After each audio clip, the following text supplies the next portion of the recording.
এই মিনি ভিডিওটা ছিল অলির বার্থডের পরের দিন, মানে হচ্ছে 9ই আগস্ট। সেদিনকে আমাদের একটা ডিনার প্ল্যান হয়েছিল, সেই হিসেবে তিনজনে সেজে গুজে বেরিয়ে পড়েছিলাম ডিনার করতে। তো জন্মদিনের দিন তো আমরা বেরোইনি, কারণ বেরোইনি বলতে বেরোই না, কারণ ওই দিনটা আমি চেষ্টা করি বাবনকে অলিকে বাড়িতে রান্না বান্না করে খাওয়ানোর জন্য।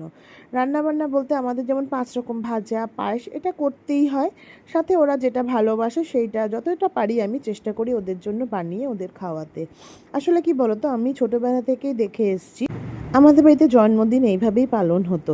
আসলে আমাদের সময় তো এত মানে রেস্টুরেন্ট ছিল না, তখন বাড়িতে ওই রকম মা দিদা আমি মানে পায়েস আর 5 রকম ভাজা তো কম্পালসারি থাকতোই, সাথে আমি যা যা ভালোবাসতাম বা ভাইয়ের বার্থডে হতো ভাই যা যা ভালোবাসতো সেইগুলোই আমাদের বানিয়ে টানিয়ে খাওয়ানো হতো।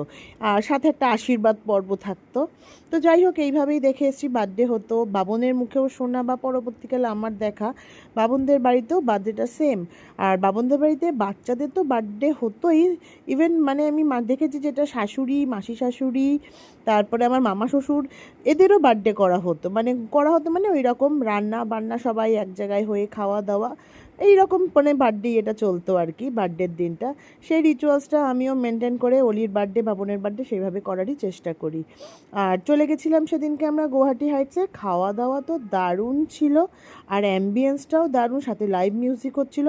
খুব সুন্দর একটা সন্ধেবেলা আমরা কাটালাম তিনজনে একসাথে।